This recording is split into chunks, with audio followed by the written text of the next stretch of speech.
Video start करने से पहले सब्सक्राइब कर दीजिए हमारे चैनल एक्सीलेंट लर्निंग पॉइंट को एंड बेल आइकन को भी प्रेस कर दीजिएगा ताकि हमारी एजुकेशन वीडियोस आप सबसे पहले देख सकें। Hello students and welcome back to our channel excellent learning point. तो बच्चों, आज की इस वीडियो में हम क्लास 10th का वर्कशीट नंबर 81 डिस्कस करने जा रहे हैं। ये हमारी इंग्लिश की वर्कशीट है और यहाँ पे हम अपना चैप्टर भोली को वापस से कंटिन्यू करने जा रहे हैं। हमने पिछली वर्कशीट में पढ़ा था कि एक बच्चों मासूम सी लड़की जो कि जिसका चेहरा थोड़ा सा ख़राब था और उसके माँ बाप उसको लड़की नहीं समझते थे, एक मतलब कि गूंगी गाय समझते थे और उसको ना ही देख रेख करते थे। उसके बाकी बच्चों के पास तो अच्छे कपड़े पहनने को होते थे, बट उसको देख रहे हो बच्चों, यहाँ पे पिक्चर्स में आपको दिख रहा होगा कि उसकी हालत कितनी ख़राब थी। ठीक है, बट किसी के कहने पर उसके पापा ने उसको स्कूल भेजा और पहली बार उसको मतलब उसके बालों में कंघी करी गई, उसे नए कपड़े पहनाए गए और स्कूल भेजा गया।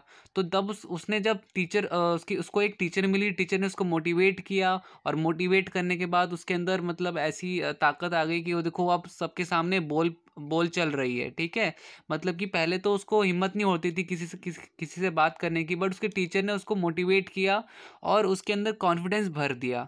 तो अब वो जब उसके साथ जब अन्याय हुआ तो फिर उसने उसके खिलाफ आवाज़ उठाई थी। ठीक है, तो इस स्टोरी को हम वापस से कंटिन्यू करते हैं।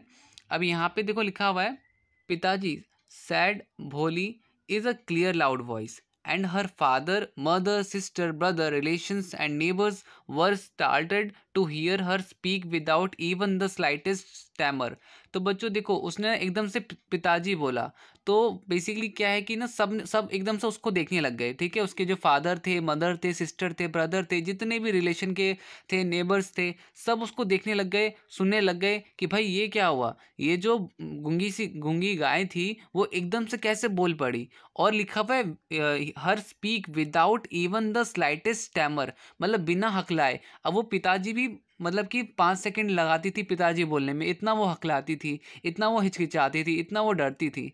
पिताजी take back your money, I am not going to marry this man. तो बच्चों फिर वो अपने पिताजी को बोलती कि प्लीज़ आप पैसे वापस ले लीजिए, इससे मैं इस लड़के से शादी नहीं करूँगी, मैं इस आदमी से शादी नहीं करूँगी। Ramlal was thunderstruck. The guest begins to whisper, so shameless, so ugly, and so shameless. Bholi are you crazy, shouted Ramlal. तो बच्चों देखो, रामलाल एकदम से मतलब हैरान हो गया और उसको तो लग रहा था कि ये लड़की तो एकदम गाय जैसी है, इसका क्या करूँ, इसको ये क्या बोलेगी मेरे को। बट बाकी फिर सारे जो वहाँ के गेस्ट वगैरह थे, मेहमान वगैरह थे, वो सब उसको हाय हाय कर रहे थे भोली को कि यार भोली तुम मतलब यार तो नहीं बोला, बट भोली ये क्या कर रहे हो तुम, तुम्हें कोई किसी चीज़ की शर्म नहीं है। तो और फिर रामलाल कहता है, आर यू क्रेजी, मतलब कि क्या तुम पागल हो, you want to disgrace your family, तुम्हें अपनी फैमिली का अपमान नहीं करना चाहिए। Have you some regard for our izzat, तुमने हमारे इज्जत तक का ख्याल नहीं रखा। For the sake of your izzat said Bholi, किस बात का इज्जत रखूँ, I was willing to marry this lame old man. वो बोल रहे कि बच्चे की इज्जत की वजह से ही, अपने परिवार की इज्जत रखने की वजह से ही मैं इस लंगड़े बूढ़े आदमी के साथ शादी करने के लिए तैयार हुई थी। But I will not have such a mean greedy and contemptible coward as my husband. But मैं उस लड़के से शादी नहीं करूँगी, उस आदमी से शादी नहीं करूँगी जो लालची है और सिर्फ अपने मतलब का सोचता है। आई वॉन्ट, मैं नहीं करूँगी, मैं नहीं करूँगी, मैं नहीं करूँगी। I won't, what a shameless girl, we all thought she was a harmless dumb cow. Bholi turn violently on old man. अब बच्चों देखो क्या हुआ कि बाकी लोग बातें बना रहे थे, व्हाट अ शेमलेस गर्ल, कितनी बेशर्म लड़की है ये। We all thought she was a harmless dumb, मतलब कि हम सब तो सोच रहे थे कि ये क्या है, हार्मलेस डम काउ, मतलब कि एक गूंगी गाय की तरह होगी और जहाँ हम जिस खूटे में बांधना चाहेंगे उस खूटे में बंध जाएगी। बट भोली turn violently on the old women, उसने मगर भोली क्या थी, भोली ने वापस से एकदम वायलेंटली बोला उस old women, yes aunty you are right, you all thought I was dumb driven cow. उसने बोला यस आंटी, आप सबको तो यही लग रहा था कि मैं तो एक गूंगी गाय होंगी, तो तुम सब जो मेरे साथ चाहोगे तो वो करोगे। That's why you wanted to hand me over to this heartless creature. तो क्या कहते हैं, उसने बोला इसलिए तुम मुझे इस जानवर के साथ बांधना चाहते थे। But now the dumb cow the stammering fool is speaking. तो उसने बोला बट ये जो अभी गूंगी गाय है, ये जो बेवकूफ़ लड़की थी, अब वो बोलेगी। Do you want to hear more, क्या तुम और में से कुछ सुनना चाहते हो? तो यहाँ पर बच्चों देखो फर्स्ट पैरा खत्म होता है। सेकेंड पैरा क्या है? सेकेंड पैरा है the flames of this sacred fire slowly died dead down. मतलब कि वो जो आग लगी हुई थी, वो जो शादी वगैरह में जो बीच में बच्चों होता है ना सात फेरे लगाने के लिए, अब मेरे को हिंदी में वर्ड एकदम से माइंड से गोल हो गया, तो वो बच्चों क्या कहते हैं, उसकी आग बुझ गई। Everyone was gone. Ramlal turned to Bholi and said, "But what about you? No one will ever marry you now. What shall we do with you?" तो उसने बोला कि अब तुम क्या करोगे? उसके फादर ने बोला भोली को कि अब तुम क्या करोगे? तुमसे अब कोई शादी भी नहीं करेगा। तो बोलती है what shall we do with you? And Sulekha said in a voice that was a calm and steady। तो फिर आराम से सुलेखा ने बोला काफ़ी प्यार से, डोंट यू वरी पिताजी, in your old age I will serve you and mother and I will teach in the same school where I learn so much. तो उसने क्या बोला बच्चों कि आप चिंता मत कीजिए पिताजी, मैं आपकी और अपने माता की दोनों की क्या करूँगी, सेवा करूँगी। एंड मैं जहाँ पे पढ़ी थी वहीं पे मैं अब टीचर में पढ़ाऊँगी, ठीक है। आई learn so much, isn't that right ma'am? The teachers had all long stood in a corner watching the drama. Yes, Bholi, of course, she replied, and in her smiling eyes was the light of deep satisfaction that an artist feel when contemplating the completion of her masterpiece। तो यहाँ पे बच्चों फिर जब उसने teacher से बोला, आपने पूछा कि क्या मैंने सही किया, और टीचर ने बोला हाँ सही किया, फिर यहाँ पर बच्चों उसको काफ़ी खुशी हुई, सेटिस्फेक्शन हुआ। तो यहाँ पर बच्चों हमारी स्टोरी ख़त्म होती है और क्वेश्चन आंसर्स पे हम आ जाते हैं। हमारे पास 5 क्वेश्चन आंसर्स हैं, तो ज़्यादा टाइम वेस्ट नहीं करते, सीधा क्वेश्चन आंसर पे आते हैं बच्चों। तो अब यहाँ पे हमारा क्वेश्चन नंबर 1 है, why did Bholi's parent accept Bishambar proposal? तो बच्चों यहाँ पे आंसर होगा, Bholi's parents felt that if they did not accept December proposal, she might remain unmarried in all her life. Her mother said they were lucky that December was from another village and hence did not know about Bholi's pockmarks and her lack of sense. Hence Bholi's parent accept the marriage proposal। तो यहाँ पे बच्चों उसके माता पिता को वो दिसंबर का प्रपोजल अच्छा क्यों लग रहा था?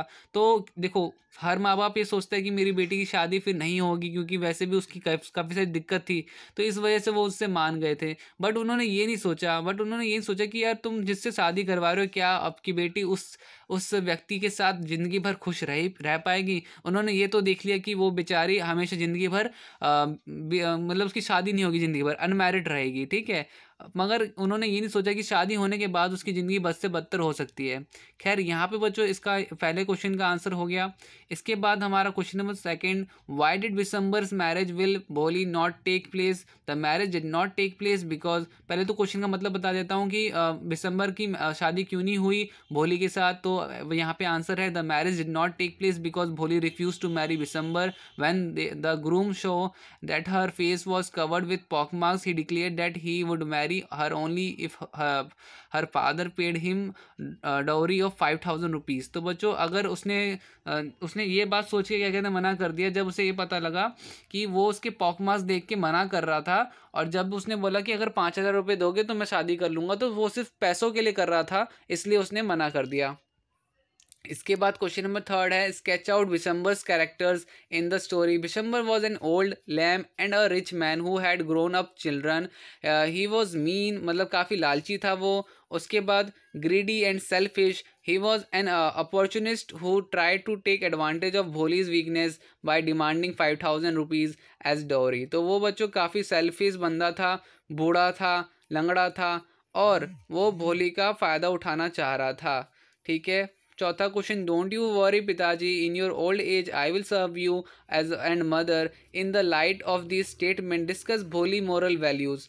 Answer, Bholi became aware of her rights through the means of education. She realized her potential and ability when she was introduced to the school. Her teacher made her realize that with the help of education, she would be able to defeat all difficulties of her life. When she was being married to greedy man who wanted dowry from her parent, she spoke of rejected marrying such a person. She made her family realise that she would support them in their needs at extreme condition. तो यहाँ पे बच्चों हमने भोली के बारे में लिख लिया। अब इसके बाद हमारा जो फिफ्थ क्वेश्चन है, फोर्थ क्वेश्चन के बाद last question, the writer says flames of the sacred fire slowly died down, everyone was gone, describe the scene in your own word। तो बच्चों क्या हुआ था कि basically the marriage did not take place because Bholi refuse to marry Bishamber. When the groom show that her face was covered with pock marks, he declared that he would marry her only if her father paid him a dowry of 5,000 rupees. Finally, Ramlal placed the dowry amount of at groom's feet. The flame of the sacred fire slowly died down. Everyone was gone. Ramlal returned to Bholi and said, "But what about you now? Now no one will never marry you now. What shall we do with you?" As Sulekha said in a voice that was a calm and steady, "Don't worry, Pitaji. In your old age, I will serve you as mother, and I will teach you. I will teach in the same school where I learned so much." तो यहाँ पे basically बच्चों देखो यही था हमारा पूरा का पूरा आंसर। उम्मीद करता हूँ आपको समझ में आया होगा कि उसके आगे का सीन हमें डिस्क्राइब करना था। तो हमने तो ये चीज़ वर्कशीट में पढ़ी थी, तो इसलिए मैंने उसके आगे का मैंने आपको बता दिया। उम्मीद करता हूँ आपको सारी चीज़ समझ में आई होंगी। वीडियो अच्छी लगी तो प्लीज़ लाइक शेयर कमेंट ज़रूर कीजिएगा। और आपने अगर अभी तक हमारे चैनल को सब्सक्राइब नहीं किया तो प्लीज़ सब्सक्राइब कर दीजिए हमारे चैनल को और बेल आइकन को प्रेस कर दीजिएगा। आज की वीडियो में इतना ही, मिलते हैं नेक्स्ट वीडियो में, तब तक के लिए bye bye and take care.